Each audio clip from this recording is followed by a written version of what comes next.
Hey guys, thanks for joining us back out here at the Range Report. Well, while spring is upon us, we still haven't been able to get out to the range because the ground down here in North Carolina is nothing but a mud pit. But don't worry about it. We got a whole slew of new guns coming your way, a whole bunch of new reviews, new gear, new products, a whole bunch of stuff, so stay tuned. But today we're going to talk a little bit about cars.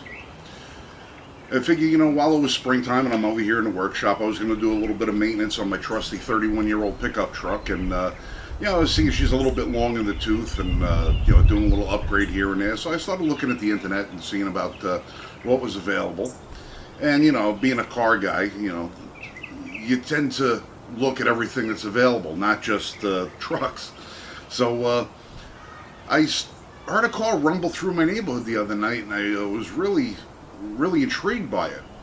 It was a Dodge Challenger 2021.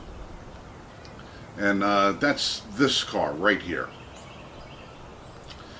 Now, it was just a basic run-of-the-mill 2021 Challenger. 3.6 liter V6, 305 horsepower. Gets 19 in the city, 30 on the highway. Base price on that thing is $28,500. Does 0 to 60 in 5.3 seconds. Now, growing up, to me, those numbers really would have sounded, quite impressive. When I was growing up, when you had a car that broke the 0 to 60 barrier in under 6 seconds, that was like a big deal. But and you had to do it on a V8. Today, they're popping them out with V6s, and it's amazing how much advanced the cars have gotten. But as advanced as the Dodge Challenger is, it does not hold a candle to this one. This is the Dodge Challenger Hellcat Redeye. 6.4 liters, 797 horsepower, 0 to 60 in 3.5 seconds. You're talking about a car that's got a $71,000 base price, and you could equip this bad boy up to about $100,000 if you wanted to. Now, if you take both of these cars and you put them side by side, you'd really be hard-pressed to, see a difference in them. The sheet metal all comes out of the same stamps. The interiors look pretty much the same. The stance, may be a little bit different depending upon your wheel and tire combination that you pick. But as much as they look the same, they are completely two different animals. This one, you just go in, buy it, turnkey, you got 305 horsepower at your fingertips. Boom, you're good to go. This one, well, they only give you 700 horsepower to start. I know it's ridiculous. You actually have to hit a couple of benchmarks in driving. The computer takes note of it, and you've got to become very aware of what this car can do before the computer allows itself to open up all of the variety of power options that are in it. Everything from drag racing to line locks, everything. Now, if you wanted to go to the track and you wanted to race an out-of-the-box car and put up some impressive numbers, the Dodge Hellcat, especially the Redeye. But if you show up at the track with this one, well, odds are you're probably going to get laughed off the track because somebody's going to show up with this one and make you look like an idiot. Now, just for driving on the highway and turning heads, like I said, they look exactly the same. But when you mash that gas pedal and it's time for that, red light to turn green, well, you're talking about two completely different things, and this one leaves this one in the dust. But why are we talking about cars? This is a gun channel. Well, we were intrigued a couple of days ago by a tweet from Representative Jason Crow. This is a gentleman who, prior to his congressional tour, served in Iraq and Afghanistan, part of the U.S. Army Rangers. And he said that he didn't need the rifle that he was equipped with while overseas to go hunting. And he's basically pushing for more background checks and universal registration and all the rest of this. Now, this is the AR-15. Semi-automatic, gas-operated, 16.5-inch barrel minimum. Any shorter than that, you got to pay that $200 tax stamp, get an SBR, if your state allows you to have an SBR. And you're talking about a rate of fire that is basically dependent upon the user, because it only fires 1 round per trigger pull. Now, this is the gun that Representative Crow was probably issued. Either an M4 or an M4A1. These are the rifles that replaced the M16. The M4 is a select fire gas operated rifle. Operates either semi-automatic or in bursts of 3. Comes with a 14.5-inch barrel, which as a civilian you can't get unless you have a short-barreled rifle certificate from the government. Again, $200 tax stamp. It's got an adjustable stock, vertical foregrip. This is top of the line. Now, the M4A1 is also a select fire. Either semi-automatic, 1 shot per trigger squeeze, or full automatic. Now, while these two guns look very similar, like the Dodge Challenger, they're completely different kind of animals. Now, as a civilian, you can own this one, but you can't own this one. Well, maybe you can. In certain states that allow you to own a select fire for either a burst rifle or fully automatic. But again, you're talking about special licenses, special taxes, and all the rest of that. And even some of the features that are on this one are restricted in states like New York, Connecticut, California. The detachable magazine, can't have that in California. You have to have a fixed magazine with a capacity of no more than 10. In New York, you can't have a pistol grip.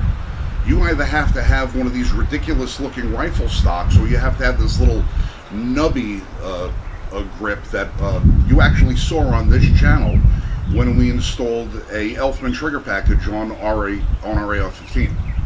In New York, you can't have a threaded barrel. You can't have a vertical or pistol grip for the forend. And as one person said something about the shoulder thing that goes up, whatever the hell that is. Now, this comes equipped the way you see it. Adjustable stock. This is how they're issued. But Representative Crow believes that this is what's being sold over the counter at your local gun shop. He believes that this is what's available to you at the gun show. He believes that this is the rifle that Americans are taking out into the woods and going hunting with.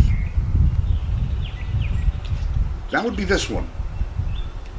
And that's if you hunt with one of these. Most people who own these things own them for self-defense purposes.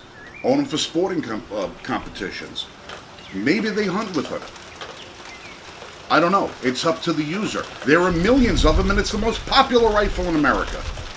And most of the features on this thing are limited by the state that you live in.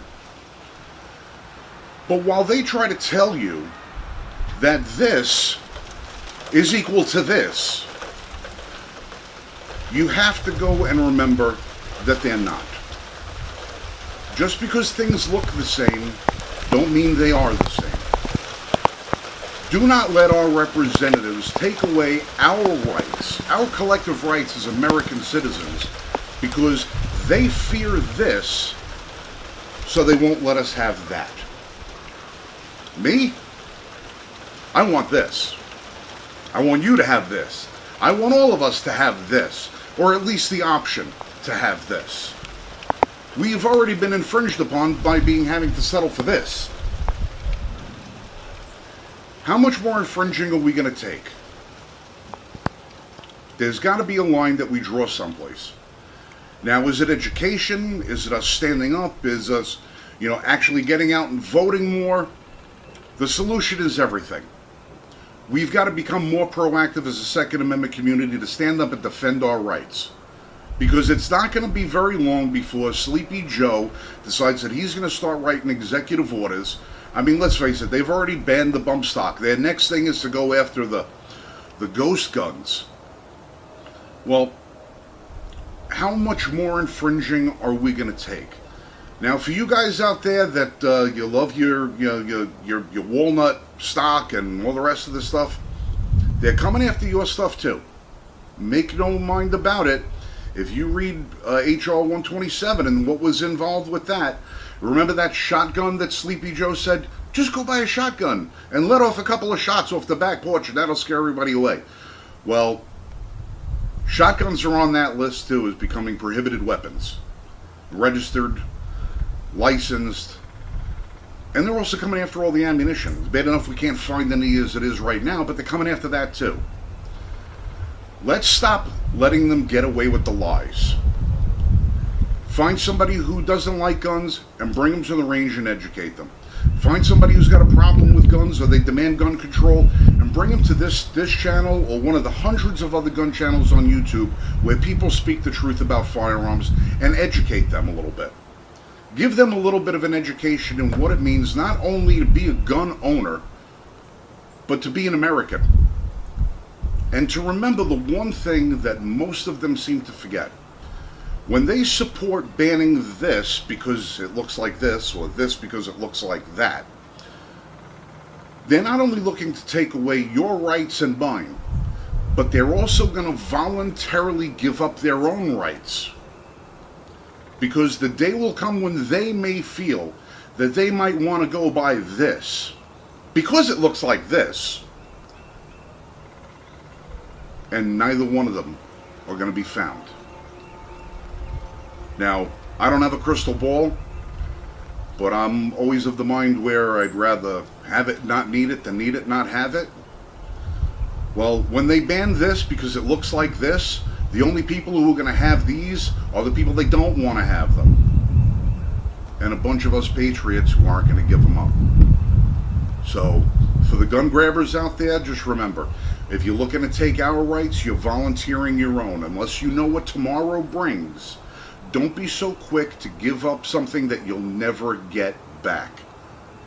Because some of us, we don't believe in buybacks. We don't believe in confiscation. We don't believe in warrantless, searches of our home. We don't believe in red flag laws.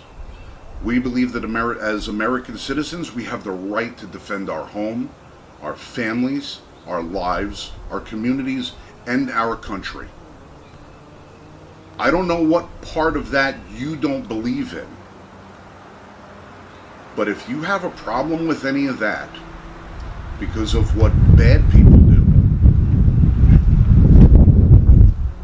maybe it's not us that you don't trust with these rifles. Maybe it's you.